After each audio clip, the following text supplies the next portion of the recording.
Support இன்பிசி உங்களை அன்புடன் வரவேற்கிறது. நாம இன்னைக்கு பார்க்க போறது டெட்டுக்கு ரிலேட்டிவா அதே மாதிரி டிஎன்பிசி எல்லா எக்ஸாமுக்குமே பார்த்தீங்க அப்படின்னா சயின்ஸ்ல இருந்து கொஸ்டின் வருது.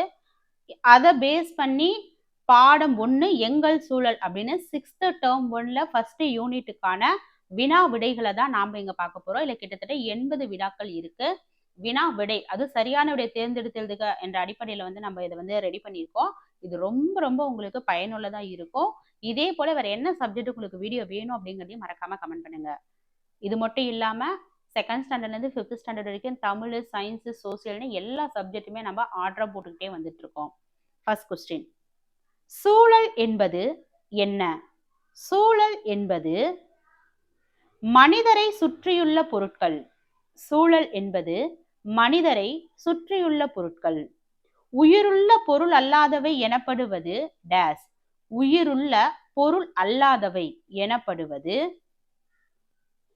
அஜீவராசிகள். உயிர் இருக்கும் ஆனா அது பொருள் கிடையாது அப்படிங்கிறது அஜீவராசிகள் அப்படின்னு சொல்றோம். அடுத்து, கீழ்காணும் எது உயிருள்ள பொருள்? கல், மரம், தண்ணீர், காற்று. இதுக்கு எதுக்கு உயிர் இருக்கு? மரத்துக்கு மட்டும்தான் உயிர் இருக்கு. உயிரினங்கள் சுவாசிக்க தேவையானது டேஸ். உயிரினங்கள் சுவாசிக்க தேவையானது ஆக்சிஜன். ஏன்னா நம்ம ஆக்சிஜனை சுவாசிக்கிறோம், கார்பன் டை ஆக்சைடை வெளியிடுறோம். அடுத்து, தாவரங்கள் உணவு தயாரிக்கும் செயல் டேஸ். தாவரங்கள் தங்களுக்கு தேவையான உணவை சேகரிக்கக்கூடிய முறைதான் ஒளிச்சேர்க்கை முறை. அடுத்து 6வது கேள்வி, சூழலின் 2 முக்கிய கூறுகள் டேஸ். சூழலின் 2 முக்கிய கூறுகள் உயிரினங்கள் மற்றும் அஜீவராசிகள். அஜீவராசிகள் அப்படிங்கிறது என்ன அப்படிங்கிறத நான் உங்களுக்கு லாஸ்டா சொல்றேன். விலங்குகள் தங்களுக்கு தேவையான உணவை பெறுவது. விலங்குகள் தங்களுக்கு தேவையான உணவை பெறுவது டேஸ். விலங்குகள் வேட்டையாடி தான் தங்களுக்கு தேவையான உணவை பெறுது. மனிதர் எந்த வகை உயிரினம்? மனிதர் எந்த வகை உயிரினம்? மனிதர் பாத்தீங்க அப்படின்னா நுகர்வோர் அப்படின்னு சொல்றோம். சூழலின் சமநிலையை பேணுவது டேஸ். சூழலின் சமநிலையை பேணுவது தாவரங்கள். சூழலுக்கு மாசு உண்டாக்கும் ஒன்று. சூழலுக்கு மாசு உண்டாக்கும் ஒன்று பிளாஸ்டிக்கை எரித்தல். 11, மாசுபாடு ஏற்படாமல் இருக்க நாம் செய்ய வேண்டியது. மாசுபாடு ஏற்படாமல் இருக்க நாம என்ன செய்யணும்? மரம் நடணும், மரத்தை வெட்டக்கூடாது. உயிரினங்களுக்கு மிகவும் அவசியமான பொருள் எது? உயிரினங்களுக்கு மிகவும் அவசியமான பொருள் இந்த ஆப்ஷன்ல நீர். சூரியனின் ஒளி இல்லாமல் நடக்காத செயல் ஒளிச்சேர்க்கை. சூரிய ஒளி இல்லாம நடக்காது. அடுத்து 14, சூழல் நாள் ஆண்டுதோறும் அனுசரிக்கப்படும் நாள் எது? சூழல் நாள் அப்படின்னா ஆண்டுதோறும் ஒரு நாள் அனுசரிக்கப்படுது. அது எந்த நாள்னு கேக்குறாங்க. ஜூன் 5. உயிரினங்களுக்கும் அஜீவராசிகளுக்கும் இடையிலான தொடர்பு. உயிரினங்களுக்கும் அஜீவராசிகளுக்கும் இடையிலான தொடர்பு சூழல். பின்வரும் எது அஜீவராசி? நாய், மரம், கல், பூச்சி. இதுல பாருங்க, மரத்துக்கு உயிர் இருக்கு, நாய்க்கு உயிர் இருக்கு, பூச்சிக்கு உயிர் இருக்கு, கல்லுக்கு மட்டும்தான் உயிர் இல்லை. அப்ப அஜீவராசி அப்படிங்கிறது உயிர் அல்லாததை தான் அஜீவராசிகள் அப்படின்னு சொல்றோம். அடுத்து 17, கீழ்காணும் எது உயிரினம் அல்ல? இதுல உயிரினம் அல்லாதது மனிதன், பறவை, மீன் எல்லாமே உயிரினம். சூரியனுக்கு மட்டும்தான் உயிர் இல்லை. அடுத்து 18வது கேள்வி, தாவரங்கள் உணவு தயாரிக்க பயன்படும் வாயு. தாவரங்கள் உணவு தயாரிக்க பயன்படும் வாயு கார்பன் டை ஆக்சைடு. ஏன்னா நம்ம ஆக்சிஜனை வெளியில இருந்து எடுத்துக்கிட்டு கார்பன் டை ஆக்சைடு தான் வெளியிடுறோம். அது தாவரங்களுக்கு உணவு தயாரிக்க பயன்படுது. அடுத்து 19வது கேள்வி, தாவரங்கள் உணவு தயாரிக்க பயன்படும் சக்தி. சூரிய ஒளி. தாவரங்கள் உணவு தயாரிக்கணும் அப்படின்னா அதுக்கு சூரிய ஒளி ரொம்ப முக்கியம். அடுத்து 20வது கேள்வி, சூழலின் சமநிலையை குலைக்கும் ஒன்று. குப்பை எரித்தல். ஒரு சூழ்நிலையை அதனுடைய சமநிலையை சீர்குலைக்கக்கூடியது குப்பைகளை எரிக்கும் போது. 21, பசுமை செடிகள் எந்த வகை உயிரினம்? பசுமை செடிகள் உற்பத்தியாளர். 22வது கேள்வி, விலங்குகள் இறந்த பின் அவற்றை சிதைத்து மண்ணாக மாற்றும் உயிரினம். விலங்குகள் இறந்த பின் அவற்றை சிதைத்து மண்ணாக மாற்றும் உயிரினம் பூஞ்சை. அடுத்து 23வது கேள்வி. நுண்ணுயிரிகள் எந்த வகை உயிரினம்? நுண்ணுயிரிகள் எந்த வகை உயிரினம்?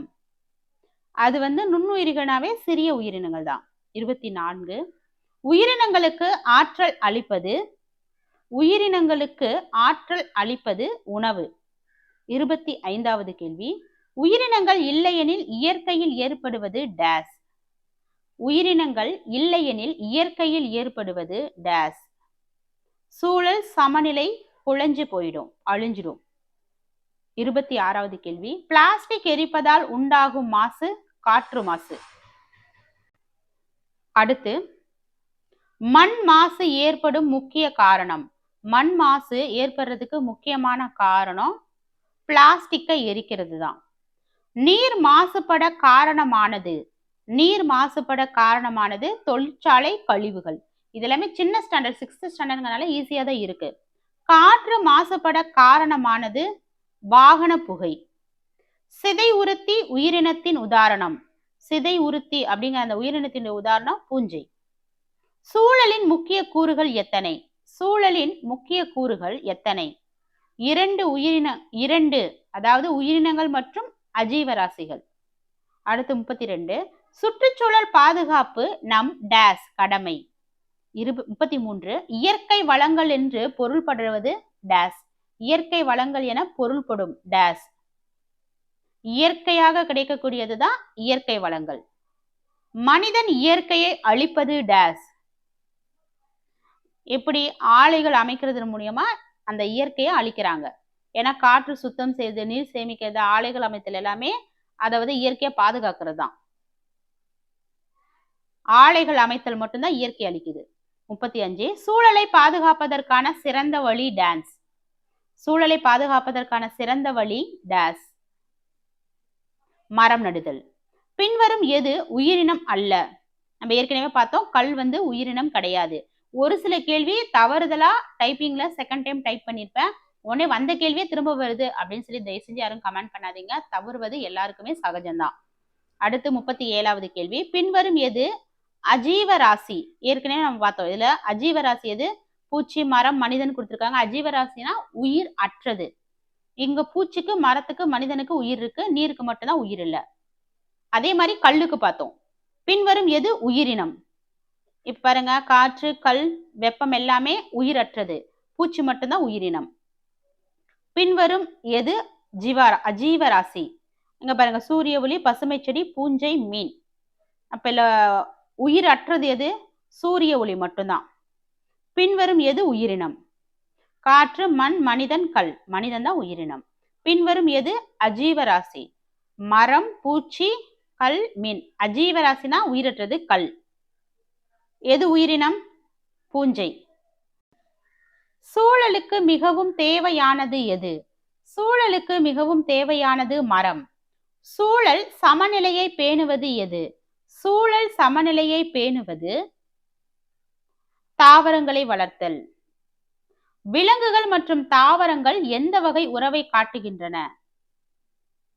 பரஸ்பர சார்பு உறவை. உயிரினங்கள் இல்லாமல் சூழல் எப்படி இருக்கும்? உயிரினங்கள் இல்லை அப்படின்னா சூழல் என்ன இருக்குன்னா சிதைந்திருக்கும். தாவரங்கள் உணவை தயாரிக்கும் செயல் எது? ஒளிச்சேர்க்கை. தாவரங்கள் கார்பன் டை ஆக்சைடை உட்கொண்டு வெளியிடுறது எது? ஆக்சிஜனை வெளியிடுது. உயிரினங்கள் வாழ்வதற்கு அவசியமானது அல்லாதது. பாத்தீங்களா, இப்ப நான் படிக்கும் போதே அவசியமானதுன்னு முடிச்சுட்டா அல்லாததுங்கிறத ஸ்கிப் பண்ணிட்டேன். இந்த மாதிரி தான் நம்ம கொஸ்டின் பேப்பர்ல ஆன்சர் எழுதும் போது முழு கேள்வியும் படிக்காம ஆன்சர் பண்ண போயிடுவோம். அப்போ உயிரினங்கள் வாழ்வதற்கு அவசியமானது அல்லாதது. இங்க அவசியமே இல்லை அப்படிங்கிறது எது? பிளாஸ்டிக். அடுத்து மண் மாசுபாட்டிற்கு காரணமானது எது? மண் மாசுபாட்டுக்கு பிளாஸ்டிக் யூஸ் பண்றதுதான் காரணம். உயிரினங்கள் மற்றும் உயிரினங்கள் சேர்ந்த அமைப்பு எது? சூழல். மனிதன் மூச்செடுக்கும் போது உட்கொள்ளும் வாயு, அதாவது மூச்சு இழுக்கும் போது எதை நம்ம எடுத்துக்கிறோம்? ஆக்சிஜனை.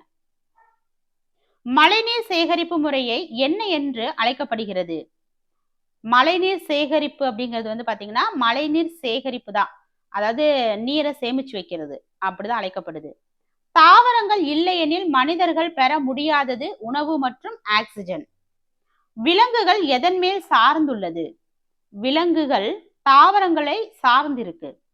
பிளாஸ்டிக் பொருட்களை மீண்டும் பயன்படுத்துவது எவ்வகை நடவடிக்கை ஆகும்? மறுசுழற்சி. யூஸ் பண்ண பிளாஸ்டிக்கே திரும்ப திரும்ப வச்சு அந்த மறுசுழற்சி முறையில நம்ம பயன்படுத்துறோம். காற்று மாசுபாட்டை குறைக்க முடியுமா? மரம் நடுவதால காற்று மாசுபாட்டை குறைக்க முடியும். சூழலின் சமநிலையை குலைக்கும் காரணம் இயற்கை பேரிடர்கள். உயிரினங்களின் வாழ்விடம் எவ்வாறு அழைக்கப்படுகிறது? உயிரினங்களின் வாழ்விடத்தை வாழிடம் அப்படின்னு தான் சொல்றோம். நீர் மாசுபாடு பெரும்பாலும் எதனால் ஏற்படுகிறது? நீர் மாசுபாடு பெரும்பாலும் தொழிற்சாலை கழிவுகளால ஏற்படுது. மண் மாசுபாடு குறைய செய்ய வேண்டியது எது? மண் மாசுபடாம இருக்கணும் அப்படின்னா குப்பைகளை பிரிச்சு அதை வந்து அகற்றணும். மனிதனின் மூச்சு வெளியிட்டால் உருவாகும் வாயு. நம்ம எதை வெளியிடுறோம்? Carbon di oxide. தாவரங்கள் வாழ்வதற்கு முக்கியமான மூலங்கள் எவை? நீர், ஒளி, காற்று. இது மூணுமே தான். சூழல் பாதுகாப்பு நாள் ஏற்கனவே பார்த்தோம், ஜூன் 5. திரும்பவும் சொல்றேன், இதுல ஒரு சில கேள்விகள் திரும்ப திரும்ப வந்திருக்கு. அதனால என்னடா திரும்ப திரும்ப வந்திருக்குன்னு சொல்லி யோசிக்காதீங்க. அது வந்து ரொம்ப முக்கியமான கேள்வி. ஒரு சில கேள்வி நான் திரும்ப எடுத்திருப்பேன் ஞாபகப்படுத்தணுங்கிறதுக்காக. அதை வந்து நீங்க வந்து பாத்தீங்க அப்படின்னா திரும்ப ரீகால் பண்ணி பண்ணி பாருங்க. அதை வந்து தயவுசெய்து ஒரு குறையா சொல்லாதீங்க, சரிங்களா? ஏன்னா தவறுதலா ஒரு சில கேள்விகள் திரும்ப திரும்ப வந்திருக்கு. அடுத்த முறை நான் இதை சரி பண்ணிக்கிறேன். அடுத்து, மாசில்லா சூழல் எவ்வாறு அழைக்கப்படுகிறது? மாசில்லா சூழல் வந்து தூய சூழல் அப்படின்னு அழைக்கப்படுது.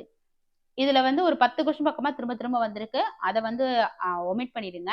நீங்க வந்து ஸ்கிப் பண்ணிட்டு போயிடுங்க. மற்ற கொஸ்டின் எல்லாத்தையும் நீங்க நோட் பண்ணி வச்சுக்கோங்க. இது ரொம்ப ரொம்ப சிம்பிளா 6th ஸ்டாண்டர்ட்ல ஃபர்ஸ்ட் யூனிட்ல இருக்கக்கூடிய கொஸ்டின் ஆன்சர். இதே போல அடுத்த யூனிட்ல இருக்கக்கூடிய வினாவிடைகளை நம்ம அடுத்த வீடியோல பார்க்கலாம். தேங்க்யூ.